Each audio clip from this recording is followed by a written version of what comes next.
Bonjour, ici Olivier Clémence du blog réussir-mon-e-commerce.fr. Aujourd'hui, je voudrais vous parler d'un livre que j'ai lu cet été, qui s'appelle On Writing Well de William Zinsser. C'est un livre qui est tiré de la liste du Personal MBA de Josh Kaufman. Je vous mettrai un lien vers le Personal MBA si vous savez pas ce que c'est. En fait, c'est un livre qui a pour objectif d'aider les gens à mieux écrire, à bien écrire et améliorer leurs écrits. Et c'est un livre que j'ai trouvé vraiment très intéressant parce que voilà, moi je suis amené à rédiger souvent sur mon blog, à rédiger des descriptions de produits, et du coup c'est un livre que je pense qui peut vous intéresser vous en tant que e-commerçant ou même en tant que blogueur évidemment, mais en tant qu'e-commerçant c'est intéressant aussi parce que la description de vos produits c'est quand même l'un des facteurs les plus importants qui va amener les gens à acheter votre produit. Donc faut accorder une grande importance à la rédaction de vos fiches produits, et un livre comme On Writing Well va vraiment vous y aider parce que il vous donne vraiment beaucoup d'astuces et beaucoup de solutions pour corriger les problèmes les plus fréquents qu'on trouve dans les écrits en fait. Alors, tout au long du livre, l'auteur nous met en avant 4 lois fondamentales pour lui, pour bien écrire. C'est être clair, simple, concis et humain. Alors, être humain, voilà, il donne beaucoup d'exemples. Le livre est vraiment truffé d'exemples et c'est très très intéressant parce que justement, on voit vraiment ce qu'il veut dire et on comprend tout de suite les problématiques qu'il met en avant. Être humain, en fait, ça passe simplement par le fait justement de pas essayer de se cacher derrière des mots, derrière des styles un peu corporate, etc. Il explique que même une grosse entreprise, elle a pas de raison de pas être humaine dans ses écrits parce que il y a forcément quelqu'un derrière le clavier lorsqu'il rédige le texte, et donc c'est simplement cette personne-là qui s'exprime. Ça peut être le chef du personnel, un expert produit, etc., etc. Et ce que les lecteurs veulent, c'est l'avis de cette personne, pas l'avis d'une entité globale qui justement a aucune personnalité, quoi. Et du coup, en étant humain dans ses écrits, on sera beaucoup plus chaleureux que si on a un texte trop figé, trop corporate, on va être froid et donc inintéressant pour le lecteur.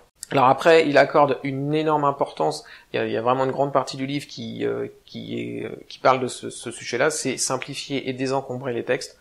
Alors, en fait, il part du principe que le lecteur a un capital intérêt ou capital patience si on veut, et que toute phrase et tout mot qui est inutile ou trop complexe va réduire ce capital. Et à partir du moment où le capital du lecteur sera arrivé à 0, il va abandonner les livres, abandonner l'article de votre blog ou ne pas lire la suite de la description de votre produit. Donc il faut préserver ce capital, et pour le préserver, il faut enlever tout ce qui est inutile et trop compliqué. Alors il y a vraiment beaucoup d'exemples pertinents pour montrer les problèmes courants qu'on trouve un peu partout. Donc les mots inutiles, les phrases qui peuvent être comprises de deux manières différentes, ce qui fait que du coup le lecteur a l'obligation de définir quel est le sens qui correspond le mieux avec le reste du paragraphe. Les changements de temps et de pronoms de manière inutile, pas de suite logique entre les phrases, donc ça complexifie encore la chose. L'utilisation de mots trop longs ou complexes alors qu'il y a des mots beaucoup plus simples et beaucoup plus courts qui existent et qui veulent dire la même chose. Il insiste aussi sur le fait que simplifier et désencombrer vos textes va pas altérer votre style en fait. Parce que c'est pas parce que vous faites des phrases compliquées, un peu pompeuses, etc. que vous avez un style. Ça c'est faux, c'est plutôt de la simplicité, parce que ça fait partie aussi de ce qu'il dit dans son livre, c'est que faire une phrase simple est beaucoup plus compliqué que faire une phrase compliquée. En fait, quand vous allez rédiger vos textes, si vous avez des phrases simples, c'est parce que vous les aurez relues et vous les aurez améliorées. Et voilà, une phrase simple et claire arrive pas par accident. C'est une phrase qui a été travaillée. Et du coup, votre style, en fait, c'est votre personnalité. C'est pas parce que vous utilisez des mots compliqués ou que vos phrases ont des tournures complexes que vous avez un bon style. En fait, vous avez un bon style à partir du moment où vous parlez de votre manière. Et insiste aussi sur le fait qu'il n'y a pas de raison, si vous vous exprimez d'une certaine façon à l'oral, faut vous exprimer de la même façon à l'écrit. Il n'y a pas de façon différente de parler à l'écrit que à l'oral.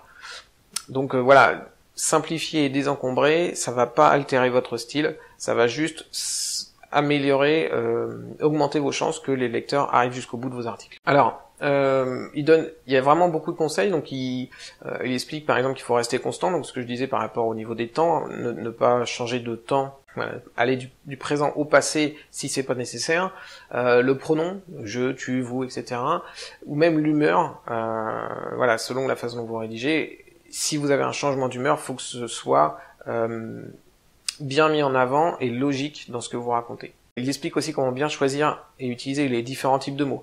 Par exemple, les verbes, il explique que c'est préférable d'utiliser des verbes à la forme active que des verbes à la forme passive.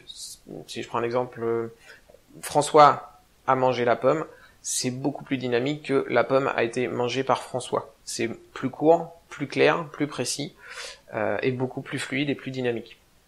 Les adverbes et les adjectifs, il explique aussi que, la plupart du temps, les adverbes et les adjectifs peuvent être supprimés, ils servent à rien. Si je prends un exemple rapidement, il court rapidement, on peut pas courir autrement que rapidement, donc ça sert à rien de mettre ce mot.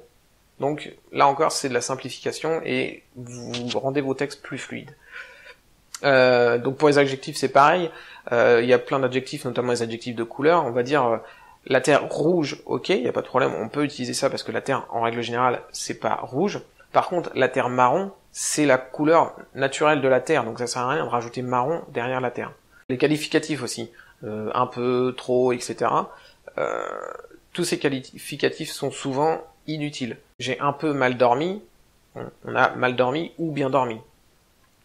La plupart du temps, c'est pas utile de rajouter ces qualificatifs qui vont rendre le texte un peu trop long à lire et ça va faire perdre de la dynamique au texte. Il conseille aussi les paragraphes courts, les phrases courtes. Il suggère de toujours regarder lorsqu'on a mis une virgule si finalement ce serait pas mieux de mettre un point et de faire 2 phrases. Il conseille de relire à haute voix ces textes parce que en fait si on va buter sur une phrase lorsqu'on la lit à haute voix, ça veut dire que notre lecteur, même lui en la lisant dans sa tête, va buter dessus en fait. Donc il faut être capable de lire de façon complètement fluide tout notre texte à haute voix. Vers la fin du livre, c'est une partie qui m'a moins intéressée, mais qui peut quand même être intéressante. Il va parler en fait des différents types de textes qu'on peut rédiger, donc sur des textes sur la science, des textes sur le business, etc., etc. Et il va donner des conseils spécifiques à chacun de ces thèmes. Donc c'est assez intéressant. Moi, j'ai pas forcément lu, par exemple sur la science, j'ai pas lu, mais sur le business, j'ai lu et j'ai trouvé ça très pertinent. Sur le journalisme, etc. Donc il y a pas mal de différents sujets, types de textes qui ont été traités, et c'est assez intéressant. Maintenant, c'est vraiment la première partie du livre qui m'a vraiment le plus plu, parce que c'est flagrant et très intéressant de voir qu'en effet, telle phrase, une fois simplifiée, ce que ça donne, et qu'on voit vraiment le changement et la qualité qu'on obtient au final. Alors, en conclusion, mon avis sur le livre, c'est que c'est vraiment un très bon livre, qui peut vraiment vous aider à améliorer vos écrits. Comme je le disais, quels que soient les écrits que vous faites, si vous êtes en train de rédiger un livre, c'est évidemment très important, mais si vous avez une boutique en ligne et que vous voulez améliorer vos fiches produits, c'est très intéressant aussi de lire ce livre. Moi, là où il y a un défaut, c'est qu'en fait ce livre est en anglais, je l'ai pas trouvé en français. Je l'ai pas vraiment cherché en français, mais là j'ai regardé rapidement et je l'ai pas vu en français. Et du coup, certains exemples, quand il va nous montrer par exemple tout un texte qui est assez compliqué en anglais, c'est évidemment très difficile à comprendre pour quelqu'un qui est pas natif de la langue en fait. Et les explications sont claires. Lui évidemment rédige évidemment très bien, c'est son métier, mais pour le coup, certaines subtilités de la langue sont un peu difficiles à aborder pour quelqu'un qui est pas natif de la langue. Voilà, merci. Comme d'habitude, vous pouvez télécharger mon livre 41 secrets pour PrestaShop ainsi que mon second livre, Comment éviter les erreurs qui peuvent planter ton e-commerce. Merci, à bientôt, au revoir.